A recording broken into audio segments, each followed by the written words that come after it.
What's up, everybody, and welcome back to the channel. We have come up with another epic tier list, and don't forget, this is without awakens. All right, this is purely without awakens. This is an early mid-game tier list. As you can see, though, we have put in up at the top there SS late game. This is your fusion only heroes. However, they can be used because you can upgrade them, and you may ready for a fusion. You can still use them if you need to, the likes of Komodo. If you're using against a boss, then maybe still use him, but don't focus them other than for fusion. So let's get into the video. I'm joined again by Enter, who knows a lot more than me. Okay, it's granted. He'll probably be correcting me on the majority of this video, but we're all here to learn. And yes, I may know some things, but as you know, we learn every day. So on that note, welcome to the channel, Enter. Thank you for having me again. Hi guys. So yeah, we have put this together, and we're happy that this is, say, an ultimate kind of early to mid game tier list, right? In our opinion, in our opinion, yeah. Okay. So you have to take our word for it. Okay, you have to take our word for it. And I will say one more time that this is with no awakens. This could change quite drastically on Awaken 1, Awaken 3, Awaken 5. There's a lot of content to make, but this is early mid game, and I will repeat that. Okay. So yeah, without further ado, fusion only. We're not going to talk about these heroes, and the same for D and C. Maybe there's one or two there we could talk about in C, but in D, yeah, we're just not going to talk about these. We're not going to talk about them. Without awakens, then they're just not really going to do much for your account whatsoever. C. Who did we talk about quickly in C? And E. Lucas, maybe, on his slow kind of control ability, Ente? Yeah, I mean, we have Mari for slow, for general content, basically up to end game. But E. Lucas does perform well in his faction trial, because we might not have many cultists, especially early game, and you don't want to miss out. It's free stuff, free upgrades for your entire gaming content, percentages on, I think it's for heal or whatever. I don't know.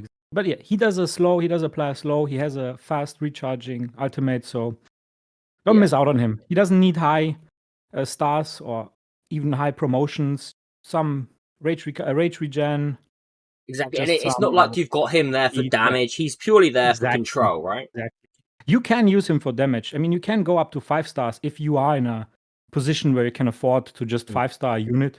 You can skill him up. You can put on some small promotions because it's not expensive to you anymore. And use him as a fodder once you replace him. Just fodder him away. He's a 5-star. No harm done. Yeah, exactly. Imani, I mean, if you had the likes of, say, Pyros, then Imani potentially would move up. But as a role, she is C without the likes of another Lord, right? Yeah, she also gets debuffed herself while after using ultimate. Like, she gets a damage boost, but then she's useless for not useless, but 50 seconds weaker. You don't want to trade this for another unit. Scorch is a little costly, but early on he can hold down a lane quite well on his own. Well, he is quite squishy, isn't he? Yeah, sadly, he's costly, squishy. He's more like a range 2 fighter damage dealer. Yeah, you would need a tank in front of him, right? Yeah, he would be nice. He would be nice for, let's say, wave clearing, small waves of units. If you have multiple targets, like AoE damage situations, you can also place him in positions to basically attack up. So he can block 2 targets. He can attack up and clear 2 slots for more tank lanes, basically. So that's kind of it. We're not going to talk about any of the other heroes here on C. We don't feel like it's really relevant right now. Your starter heroes, obviously, these are, great for starting out with. They are exactly what you need in the majority of your teams. You've got tank, you've got DPS, you've got... Wait, who is this one again? I've forgotten her name. The blonde woman in starter. What was she called? Voltus? Camille. She's called what? Camille. Oh, that's Camille. Okay. Oh, I would call her Camilla. Never forget Camille. I would call... Okay, well, I'm so sorry to offend, but I would call her Camilla. I think... Is it with an E or an A? Oh, it is with an E. Okay, so it is Camille. Thank you. As always, I was right. Yeah. Okay. Thanks for tuning in. So yeah, you've literally got everything you need here in your starter team. You've got a tank, you've got a marksman, you've got a mage, you've got a healer, and you have a lord as well, who is kind of tank. I mean, I wouldn't really focus on build. Would you bother building him up, Enter? I wouldn't. Probably not. Just keep him going. Take him with you. He's a good fighter for early promotion farming if you need him. Like he's some HP. He has a small knockback, but in general, he isn't very viable. Okay, so we're moving up to heroes that start to become much more viable for your account early to mid game. We've got Theowin in first one in B tier, and Theowin can be useful. I mean, he's kind of got an AoE, hasn't he, of his spinning blade that slows as well. Yeah, also, he being a fusion, he's easily accessible and viable. He gets stronger in early, I'd say end mid game, early late game, where you have possibility to grab more awakenings, do more fusions, whatever the like of how you awaken him. But for early game, he's a bit lackluster in DPS. You don't really, if you have something else, just I really want to talk about Maul because I feel like we're going to get scolded again for having him in B tier. Yeah, we probably didn't give enough explanation why, because we talked about it. We mainly agreed on it. Yeah, it's just Maul on his own. His basic attacks are slow, so he is a unit using his ultimate. You're relying on that ultimate for damage. Exactly, he relies on his ultimate to even deal damage. His basic attacks don't do anything, and while his rage cost isn't that high, he's still a 22 cost unit. Yeah. You need a slot for him. I mean, this is similar to the argument about Zealous, isn't it? Being so costly at 29 cost, but Maul himself as an epic is 22 cost. It's a lot. Yeah, exactly.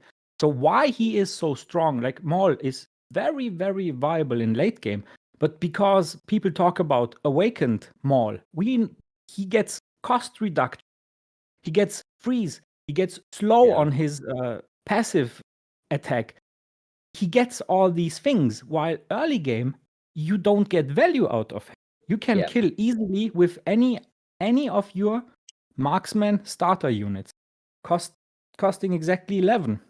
On day 3, you get Mary. You can combine these two units to even skip tank placements for most maps. Yeah. Which makes Maul drastically worse compared to such combinations, which you can always run. There's no downside, not at all. Exactly. So bear with us. Maul is just not early and early mid game. It is not. Sorry. But you will see him move up, I'm sure, in the future, in future tier lists, okay? Just don't go scolding us for it just yet, okay? There is reason to our madness, okay? We're not going to talk about the Scarecrow dude. Norvraz, I think he's called, isn't he? Raiden is a good lord. Lily has moved up from our previous list, hasn't she? She was in C, I believe. Yeah, being a healer and having only access to Camille early is a rough spot. You need to have two healers basically. Yeah. Which makes her. Nissande's great. I mean, as heals and also the attack speed buff, so she's very viable, isn't she? Especially if you've got a piercing lord. But we're not going to go into combinations just yet, right? Yeah, basically the same as Lily. The second healer slot. It's viable because you need one. Tazrid as well. Again, she is a good marksman, but compared to her, how can we put it?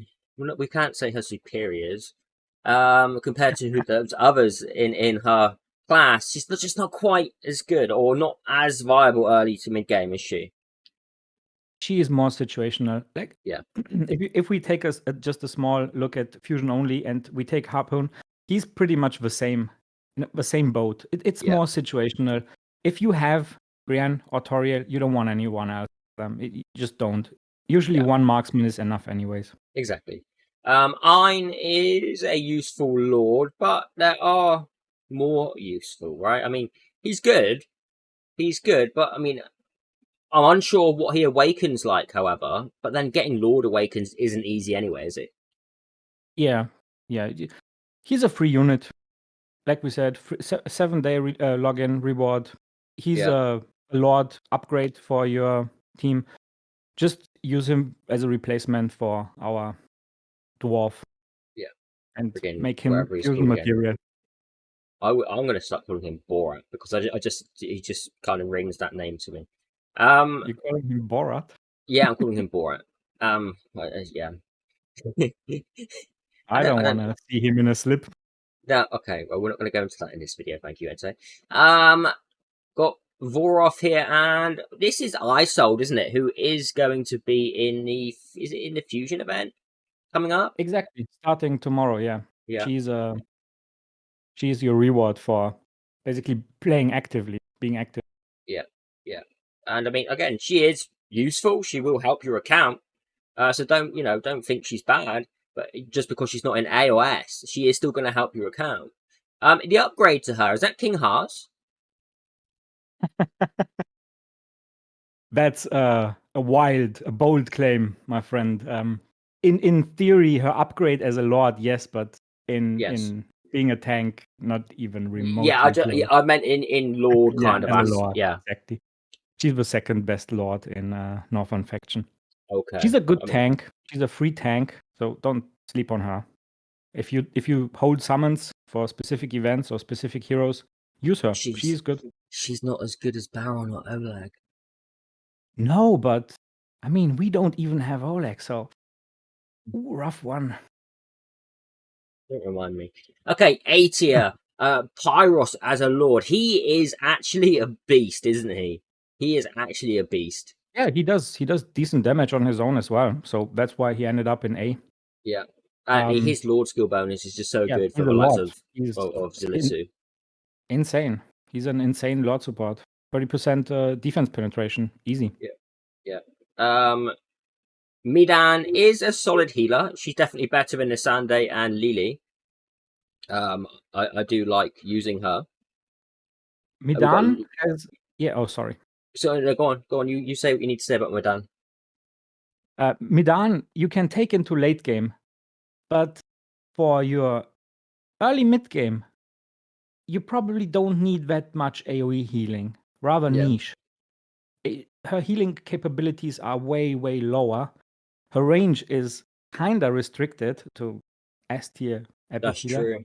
So sadly, she doesn't cut it for early mid game tier list. What you mean? You mean S early mid game tier list? She doesn't reach S because its investment is not justified. Lightlock as well is in A, and he's a strong healer, isn't he? But it's single target, right?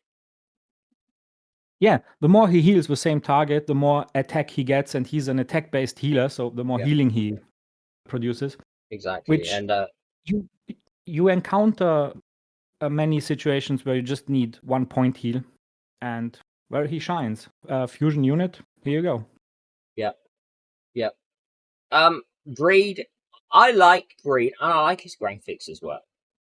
I mean, he looks like a twin fiend, right? But he's obviously not a twin fiend. But he can be useful in a majority of content, right? Yeah, he's next to Eona in AoE. Yeah, exactly. Yeah, exactly. AoE magic so if damage. If you just for whatever's sake, if you had more awakens of Greed than you had of Aeona, would you use Greed over Aeona? Why use Greed over Aeona? You need multiple mage AoE targets, especially for Gear 1, so use both. What if I have Morrigan? They both benefit from Morrigan. That's what I wanted to add. If you get a Wrath, who will come up soon, on your 14-day login, he gets buffed. So he could get attack speed, which could make him a tiny bit stronger in some situations. Yeah, that's a good point. Also, Greed, if you are listening, come home, please. We need more Greeds. We need one at least. Well, start with. I mean, that would be nice. But yeah. Ion as well. Isn't she Ion's a lord? But that bit's missed out, isn't it? It's not in the icon. She is a lord. Exactly. Who is it that she benefits mostly? What faction is Ion? Because I haven't looked much into Ion myself. It's more you have. She is cultist as well. She's basically buffing all units next to her. Eona, Greed, Yeah, okay, I everything you see. can. She's mini Morrigan, just a tiny bit less damage on her own. Oh, okay, so Morrigan is the upgrade to Ion. Exactly. Okay. Brienne as well. Brienne's really cheap, isn't she? She's cost effective. She's an 11 cost. And she could do actually quite a ton of damage as well, especially when the ads all pair up together. She can help clear through those, can't she? Yeah, her ultimate is a really strong nuke. Up to 5 targets, it slaps. Yeah. What makes her A tier over the likes of our marksman is not only her basic attack that is decent, but there's a passive to trigger a split shot that does damage to 2 targets every now and then, which obviously, if you encounter multiple targets, it's way more viable. Yeah, that makes. I mean, yeah, she's great for helping us with AOE, and that ultimate again, it does really slap. Mariel and Livian here. I prefer Livian over Mariel. I don't know why, but I do. I know why. Why? I'm not telling. Okay. Maybe He on has a something nice, there. nice summoning video, I guess. Yeah, that's just yeah. Okay. But More appealing. they're both kind. I mean, obviously Mario's a paladin, isn't she? And she is. It's but Livian's a paladin as well, isn't she? Yeah, kinda. They you could both call both paladins. Yeah. So they're Pretty both much. quite self-sufficient kind of tanks, aren't they? In the fact that they both kind of heal Yeah. themselves. They both need a bit of time being on the field, basically. So yeah, they both kind of need some time on the field. Livian to generate rage for her ultimate because it triggers automatically and is permanently. It's a physical damage reduction and I see. buffs her self heal capabilities via her shield that also stuns. So she does some kind of AoE damage with her shield. She does delay lanes, especially good. I mean, if you have heavy hitting enemies that move slow, you benefit a lot, I especially mean, that's from her nice that she's got a little damage bit of reduction. control as well. And she does heal. She does heal very well, actually. Attack Can can survive a lot restore on her own. 1% more health, right? Yeah, Shield exactly. bound, yeah. Also, being a fusion unit makes it easier if she's your tank you choose, awaken her. Yeah. And Mariel, Up to 5, right?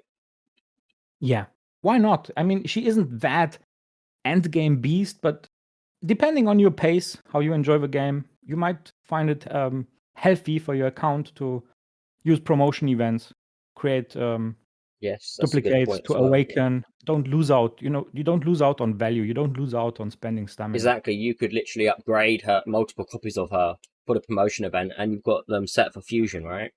Exactly.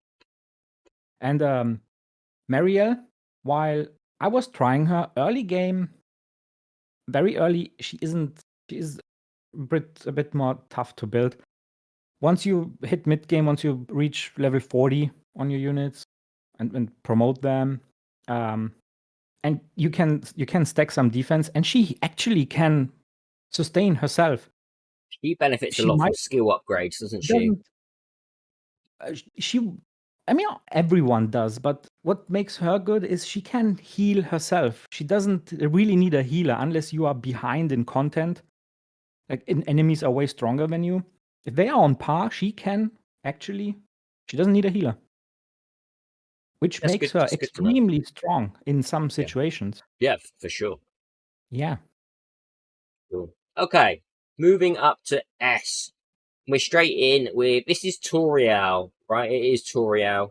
Yeah. And I mean, she gets that massive range, doesn't she, on her ultimate, where she can basically hit the entire map. Exactly. And she, like, I think in our last one, didn't we have Brienne above Toriel? I can't quite remember. They both were an A. Okay, there's both an A, I but mean, while she has moved up to S. yeah, exactly. While I appreciate Brienne having that AoE clear and everything, you can have different units in that slot. You can have Iona if you had an early pack, top-up That's a pack. good point. You could pull greed early, not like us. Yeah. But starting with Toriel makes many campaign maps easier because she can take out two sides at once, and as many know, minions don't spawn at once, or monsters don't spawn at once. They spawn on one side, then on the other one, and having that ability, if you have enough damage to clear left with Toriel in range, and then using her ultimate to clear the right side to, let's say, delay your tank deployment, is a massive value. That is huge. And, to think that she can focus on one side and then pop her ultimate and clear the other side of the map. Exactly. So she is worth investing in. You can carry her a long time into higher gear rate farms, but Carzak might go more in depth in that one. So stay tuned for this. Yeah, we'll do a showcase on that kind of thing.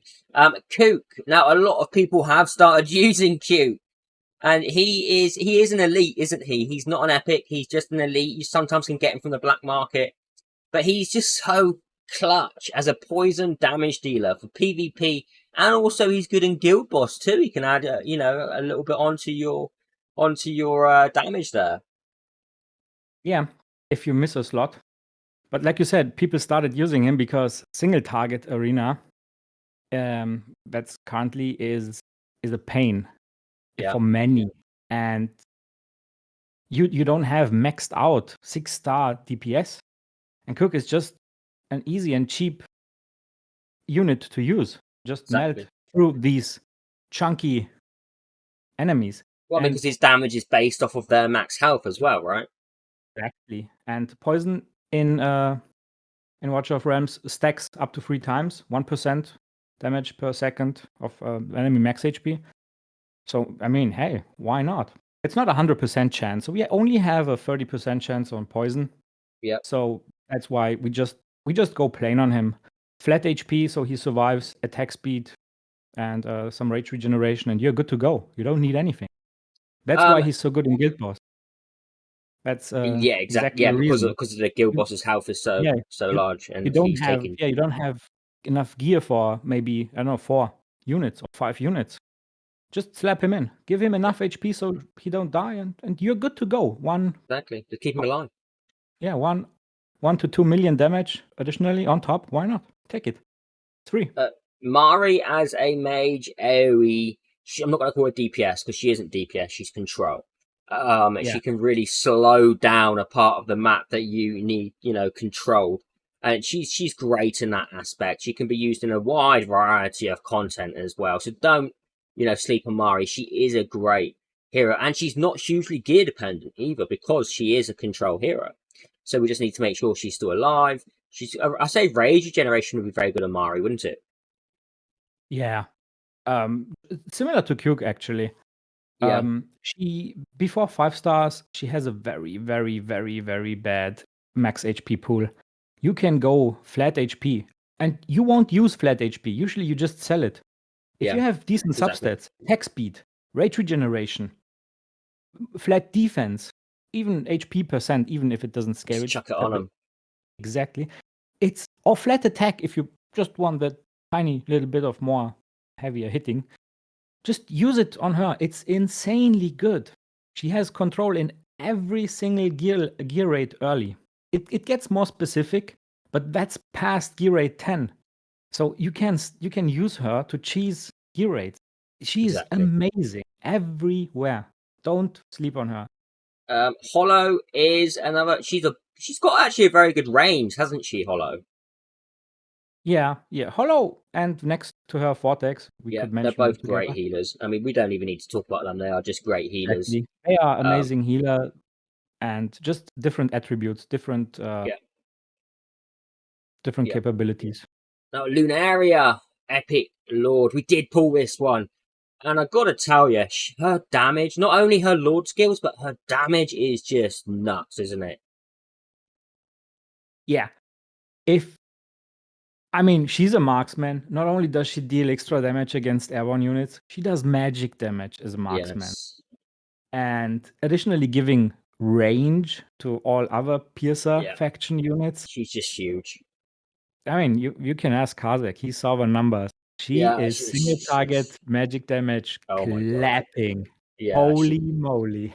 She does hit so friggin' hard. Trust me. Trust me. I don't even know what to say. Yeah, it was insane. Yeah, if you lack magic damage, she's a most valuable asset.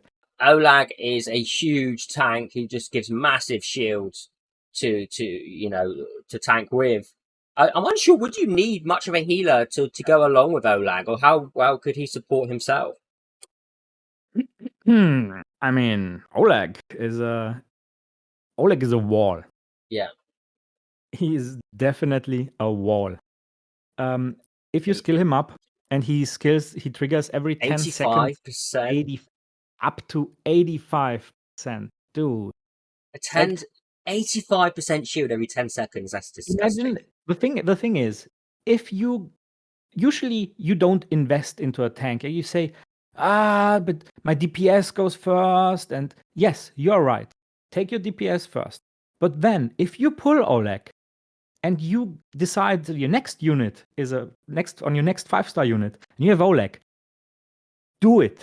Just do it, because if enemies if they don't kill him in 10 seconds and don't break his shield, or let's say without skill ups, 12 seconds, and if they don't break this 50% shield in 12 seconds before it refreshes, you don't need a healer for them.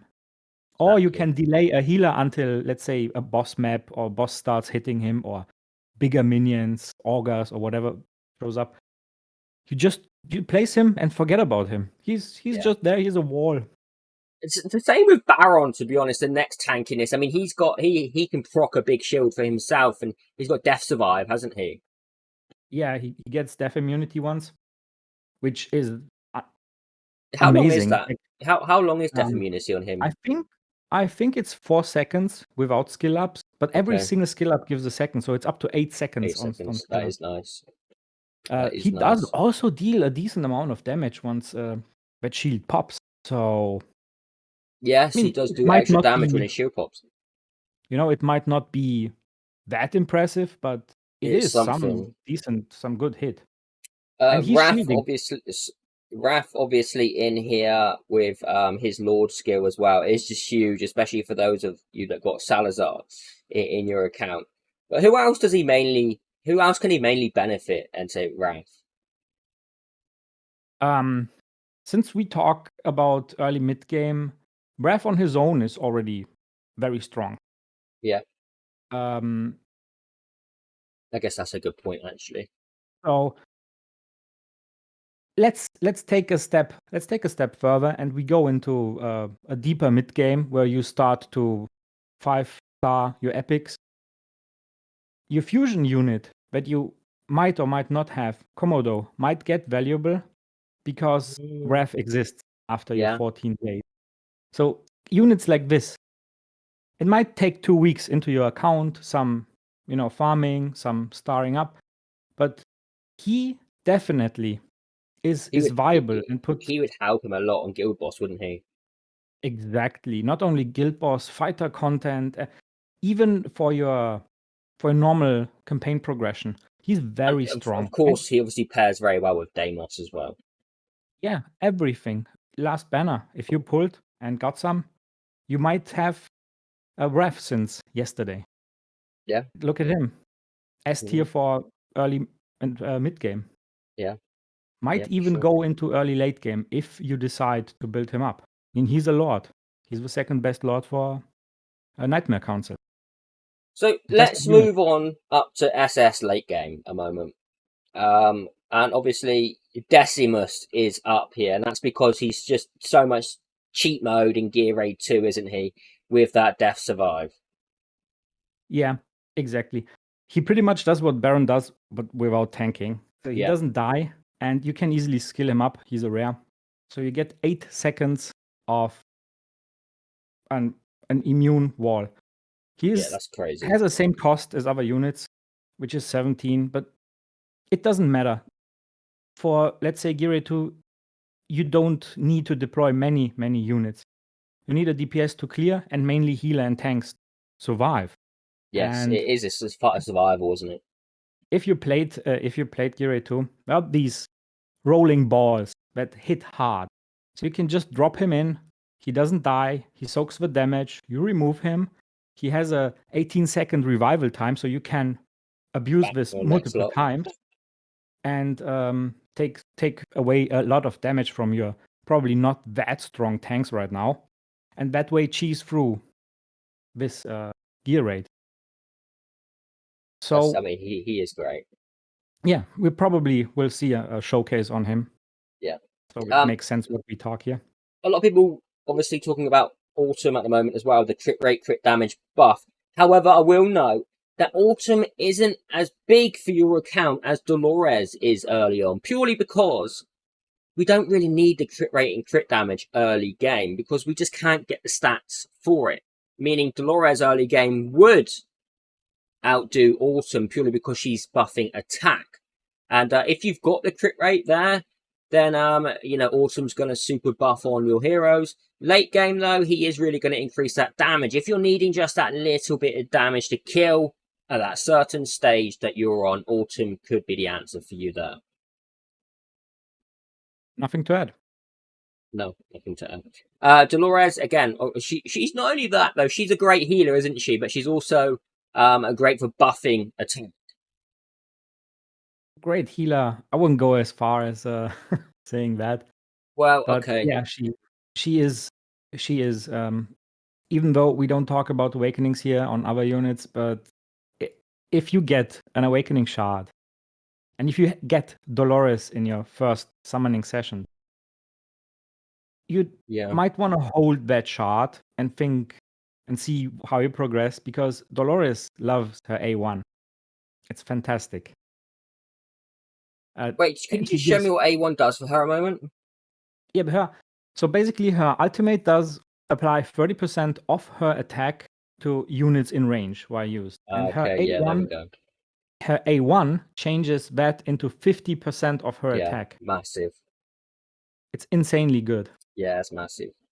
So, just an advice: hold on to your Awakening Soulstones. Do not use them too early. Wait to go through mid game and see what you get. And just to clarify, she's not a great healer. As always, I'm wrong. But she is an amazing buffer. Moving on to Deimos. And, Deimos, again, he is not an early game hero purely because he scales off of health, and that's what his damage is based off of. Without the health, he's not going to be dealing that massive damage. And late game, you're going to have, when he's 6-star and he's got a ton of health, that's when you're really going to see the benefit from Deimos, when you've got that health bonus gear, the crit rate, crit damage, and attack speed, all that malarkey. Late game, that's when he really begins to shine, isn't it?